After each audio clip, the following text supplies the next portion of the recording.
Hey folks, this podcast is brought to you by King Arthur Capital Group. Fund your fight camp, showing fighters how to leverage credit and capital so they can treat their career like a business.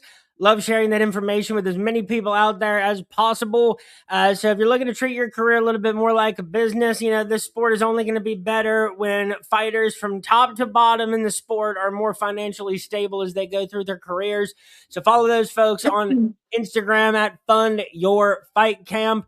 Check out Fight Club Crate, mystery fight gear, knockout prices, undisputed value, combat sports boxes delivered monthly. Use my promo code TAPTHAT15 at Fight Club Crate for 15% off your first purchase, and follow those folks on Instagram at Fight Club Crate. Very cool stuff that they're adding to those packages all the time. Very unique products. Finally, a winner of a gift idea for the combat connoisseur in your life. And finally, Substats is the analytics and intelligence platform for competitive grappling, giving promoters, leagues, commentators the data they've never had with matchmaking tools, athlete profiles, event breakdowns, and match analysis powered by computer vision. If you compete, if you promote, or you just love competitive grappling, check them out at substats.app. If you're into competitive grappling, Substats is building the analytics platform that the sport has been missing with athlete profiles, event intelligence, and match breakdowns. Check them out at substats.app and on Instagram at substats. Use my promo code TAPTHAT for 10% off of your initial purchase. And what is up, everybody? This is Brady Grove bringing you another interlude episode of the Tap That MMA podcast. We just had the UFC have an event in Serbia today. Sorry for the lack of picks in video form. I'm still getting into my rhythm after we completed this move to this new house and everything. But with me this evening,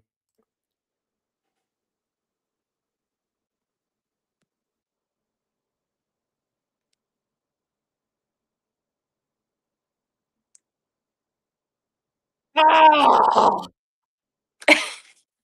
Am I supposed to say something? I just love watching that clip. With me tonight, 4-3 professional flyweight. Give it up for Nejra, Bosnian Bombshell Repp. Nejra, thank you so much for being here tonight. How's it going? Oh, it's going really good. Yeah, I can't complain. Nice weather outside. It's Saturday, so I'm feeling great. And I have to start, honestly, with that knockout because I'm fresh off the excitement of watching it. So that was your most recent win, which is August of 2025 at LFA 215 against Lydia Helena. Mhm. The thing is, not a lot of people, even in your weight class, possess that kind of power. Once she was in danger, even the commentators were talking about the decision making. As Mhm. the finish drew near, and that last punch absolutely crumpled her. How Mhm. did you feel? After that most recent win and being able to get that knockout in such spectacular fashion. Yeah, I mean, I think I thrive under the chaos, and you hear a lot of fighters say that, but I genuinely think that about me because I have to think on the fly. And so that was one of the fights where I just kind of let go of overthinking, and it was just all just thinking, just doing, right? So yeah, I felt good. I was glad it was over. But yeah, just kind of that decision making is just you just it's like driving a car, you just do. Did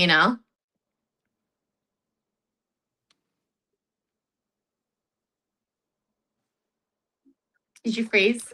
And interesting, like driving under chaos, because what Sorry, is you're it? cutting out. You're cutting out. This buffering, I swear. Uh, driving under chaos because in my way Oh, here. you're sorry, you're cutting out really bad.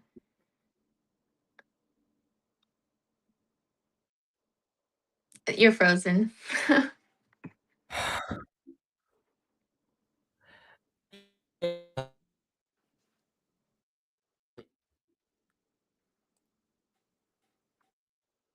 You're frozen. Okay, I think we've caught Okay, can you hear me? up.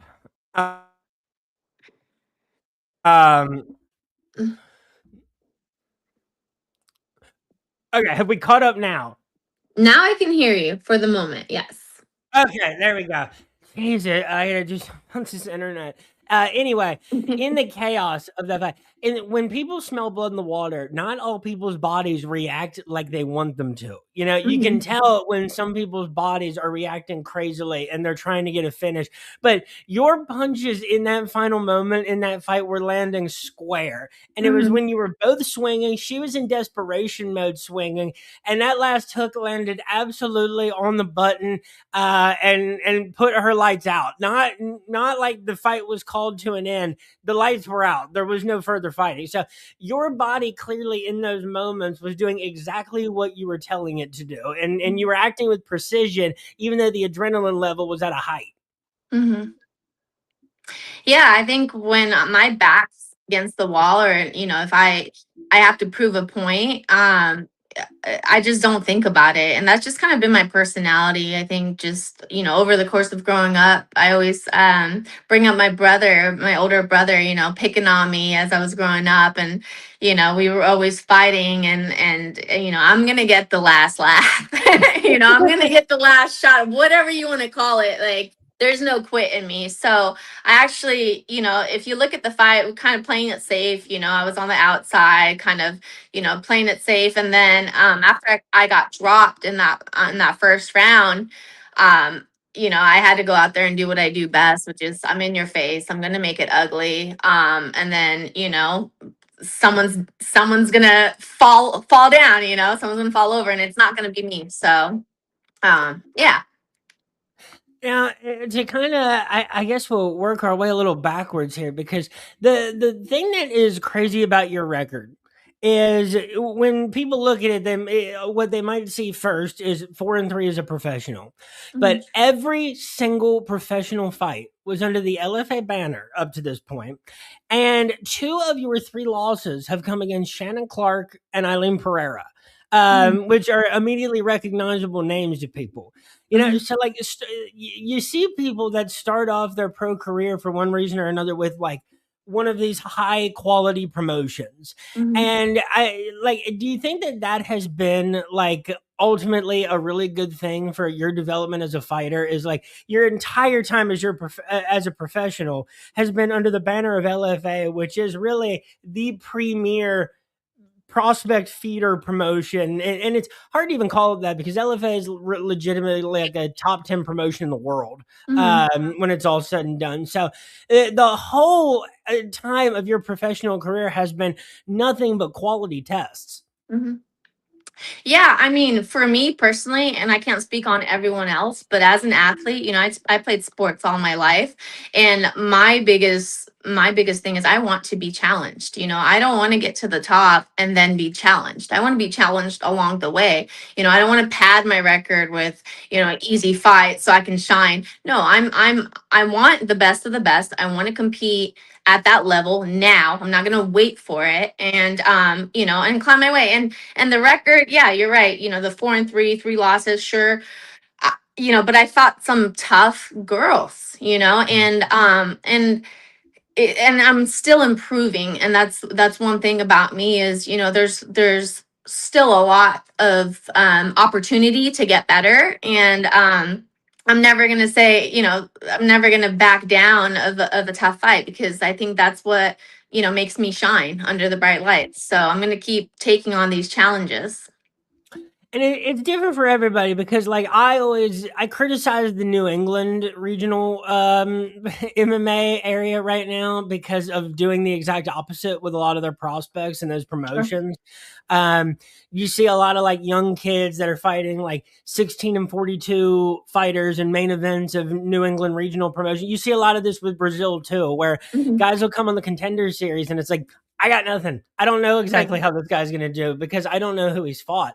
Right. And but for you, I mean, if you got one, if your next fight ended up being a win, then nothing would really shock me about what the next opportunities would be for you Mm, because like the quality is all there. mm, Um, but it's got to be. I'll put it this way: it's got to be like refreshing for the development for you personally as a fighter when you know that like a loss is not the end of the world. You know, mhm, because for a lot of people out there, I think that part of their problem is they are trying to remain undefeated, and mm. I think the pressure of a loss, maybe it doesn't come, when you're working your way up in the regionals, when you're fighting a lower tier competition. But how are they going to deal with losses when they go to the UFC and they fight someone that of a talent level they've never faced before? Right. No, I agree to that. I mean, everyone has blemishes on their record. I don't think per se that it's a bad thing because there's a lesson behind every loss. There's lessons behind wins too, right? Like I said, you can always improve. But going back to what I said about taking on the challenges, and that's my story. I can't speak for anybody else, but that's my story because of the amount of time I've been in mixed martial arts. I'm not 20 years old, where sure, maybe sometimes those fights make sense as you're building, but I've been kind of growing in the cage as I take on these fights, and that's my story. I'm not ashamed of it. I'm actually quite proud of it because a lot of people will ask me, oh, don't you wish you would have started when you're 20 or 15 or whatever? I'm like, no, I started when I started and I'm working with what I have. And then you can kind of change the perspective too. You can say, oh, well, when you're 20, you have all this mileage on you, all these, Mm. you've got injured setbacks. So it's like, I'm at this point where like, whatever, this is my story and I'm running with it and I'm writing it as I go. So, Yeah, you start when you start, and the thing is, because of the like historical progression of the women's side of MMA, like there's a ton of people that didn't get involved in it until later in life. right. Um, now to hop backwards a little bit, so I always love to talk about like when I appreciate fighter branding, because I hate generic nicknames, and I because like you might as well not have a nickname if you're going to be the assassin or the hitman or what. You might as well not have a nickname because 1,000 other people have it. Mhm. You, Nejra, Bosnian Bombshell. Perfect nickname. It's an alliteration, checks that box. It puts your home country, the country you were born in, like at the epicenter of it, and it's a nickname that sticks out. So I very much appreciate the quality of your nickname. Now, when you were born in Bosnia, when did you end up coming to the United States? Yeah, we came to the United States in 1987, September of 1987, and we've been in Washington ever since. Okay, cool. Hmm. How did that come about? Because that's pretty early in life then that you ended up coming over. Yeah. The war happened in 92, and so we came in as refugees. So we had escaped the war, lived in Germany for a couple years until we figured out, how we were going to get to America, and got some sponsors that sponsored us to get over here safely.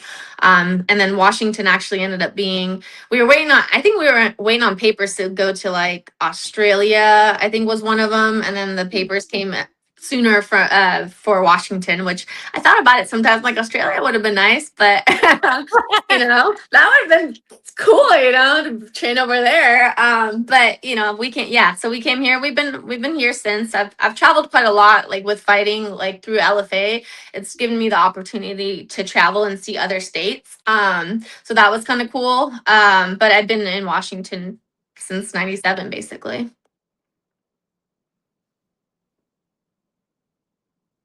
Did you freeze again? You're frozen.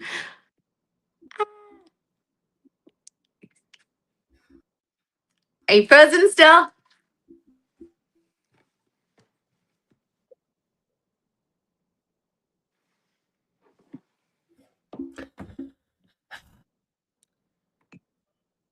I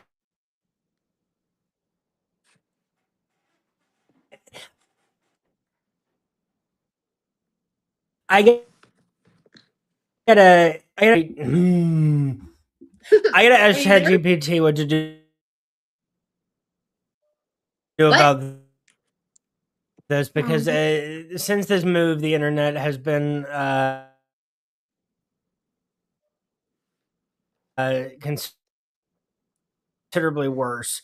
Get you that I'll Starlink. wait for Nejra to come back. She's frozen at the moment. And Oh no, he's gone.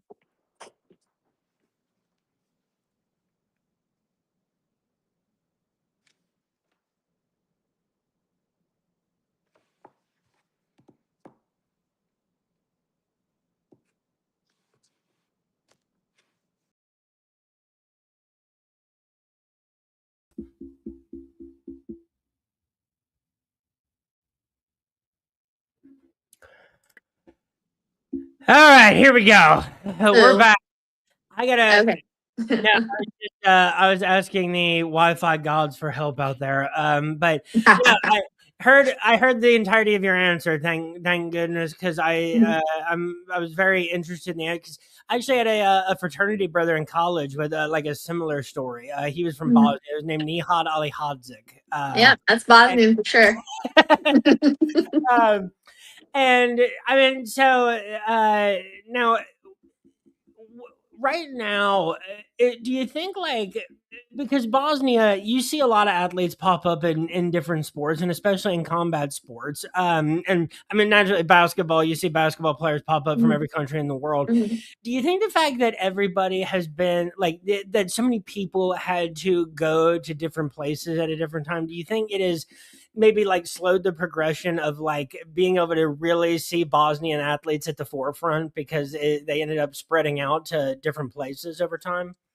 I mean, yes and no. I mean, we just held the World Cup here in Seattle, and I actually had the pleasure of being able to go to the Bosnian Awesome. versus Qatar game. Yeah, and so I think they're slow. You know, it's slowly it's expanding. So that was like a huge win. You know, people are like finding out where Bosnia is, and then today with the Serbia event, they're all neighboring countries. So I think the momentum is just building and it's only going to get, better and more people are going to tune in to really see what it's about because if you look at like the Balkan, like I said Serbia, Bosnia, all of those countries nearby, it's like they've been through some stuff. They are resilient at heart and I think, their life, the whole life is fighting. So it's like the translation, it comes very easily. So I think you're there. It's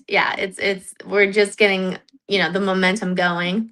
So And I mean, look at the Ukraine in Mhm. boxing and in MMA. Mhm. Like that those factors in your culture and in your country's recent history, those are clearly instilled in people. It's in their bones and in their Mhm. DNA, and Mhm. so it comes through in fighting. I think that that's Mhm. very clear. Yeah. Um, and so, like with LFA, like how did you originally like get the opportunity when making a pro debut to like sign on with LFA, and then how did the opportunity come about for that? Hello,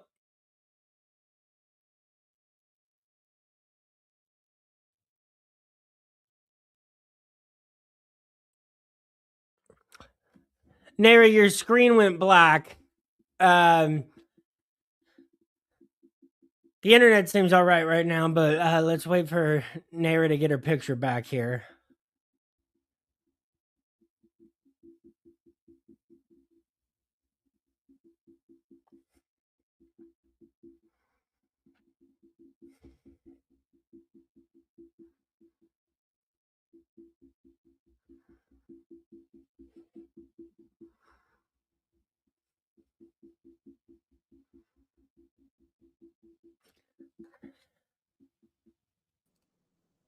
There we Can you hear go. me?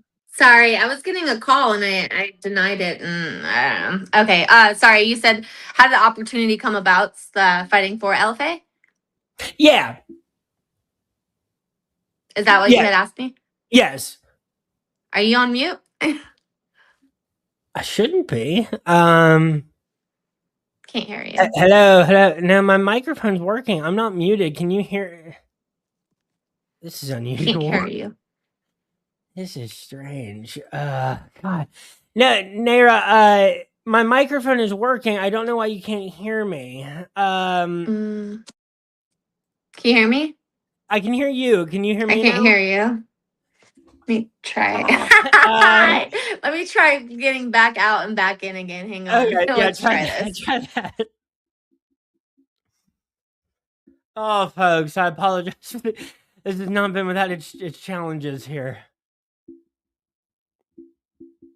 All right. Now, I added you to the stage. Can you hear me now? Yes, we hear now. Yeah. Woo! All right. So on LFA. Yeah. So how did I go? How did I get into the LFA? That was your question. Yeah.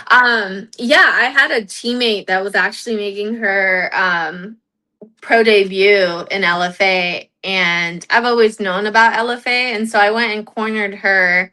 And then during that time, I was like, okay, this is where I'm gonna be. Like I visioned it, I said it. I think I even told the matchmaker Mark Beery, and I always bring this up, but I told him like, hey, I'll be here soon. I'll see you next year. And he kind of laughed, but ever since then, yeah, I've had that relationship with them, and I love that promotion. I love the team there. Ed Suarez, Mark Beery, just everyone's just so great. They're top level, top professionalism, and I love fighting for them. Yeah, I mean, I think people should listen to what you just said, because like fighters looking to cash in on opportunities that present themselves is Mhm.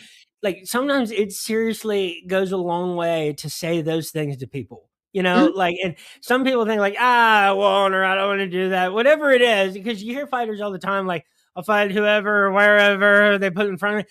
Dude, you might just get your wish then, Mhm. like, because if that's your philosophy, if you say I'll fight anywhere, anytime, then anybody and any fighter is going to come calling. Mhm. And Mhm. but when you're in that environment, there is no harm and only things to gain from looking at that guy and be like, hey, I'll see you soon. Absolutely. Yeah, absolutely. And I think it's your, it's we get one life in this world, and you chase your dreams, go after them. And even I knew from the start when I told them, I was like, I'll be here next year, whether they believed it or not, I believed it, and that's all that matters to me. So.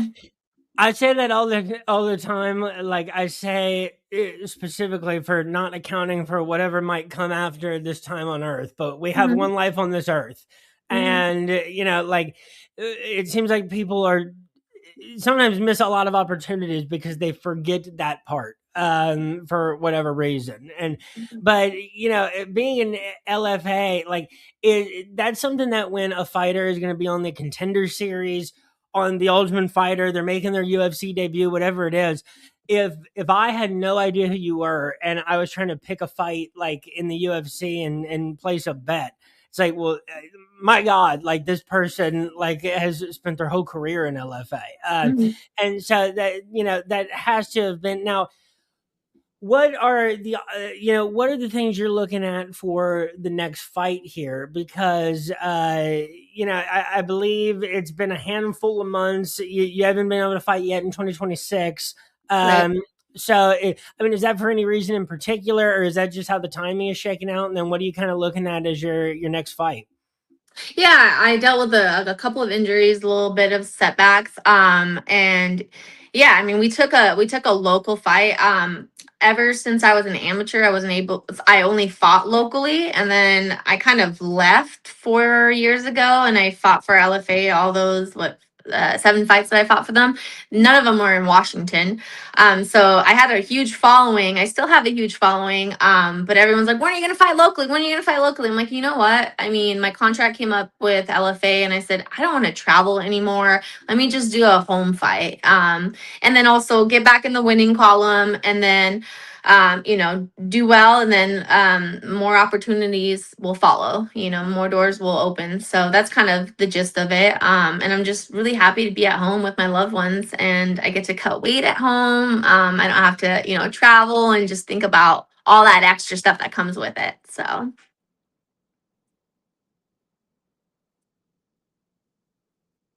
you frozen?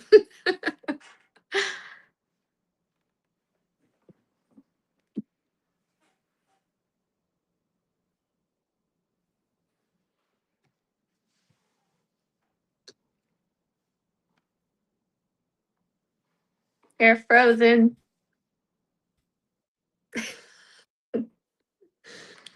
Uh,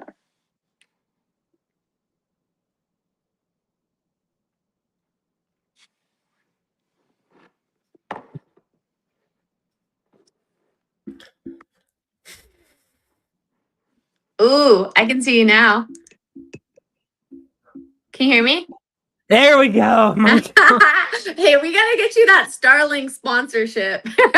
Yeah. I don't know. I would do a lot to make sure that the internet works fine moving forward. So here's the Wait. thing. Yeah. I don't know. I don't know really how the internet works, so I don't know what the problem is. But I think like this recent move probably has something to do with it. We're in like a new neighborhood that's being built. So I don't know if that is anything. It's the same router, but here's the thing, Nejra. I know you got to get going soon, and I would love to give you like the outro and send off that you deserve, as opposed to having to crawl through it if there's more buffering. So, folks, this has been we worked through a lot of technical difficulties on multiple fronts. But this has been a conversation with Nejra, Bosnian Bombshell Repp. Nejra, thank you so much for being here. I'm sorry for all the problems that there's been. I'd love to have you back, after your next fight, and hopefully, we can talk for as long as we need to in that one. But Nejra, if there's anything else you want to say, anybody you want to shout out, the floor is yours. Yeah, just my fans and my team over at Fitness Quest. Really just thankful for everyone in my corner. And then all my fans, come see me fight September 5th. Folks, check her out on September 5th. Keep an eye on Nejra, Bosnian Bombshell Repp, and what she does getting back in the cage in 2026. Folks, thank you so much for listening. Have yourselves a great week, and peace. Bye.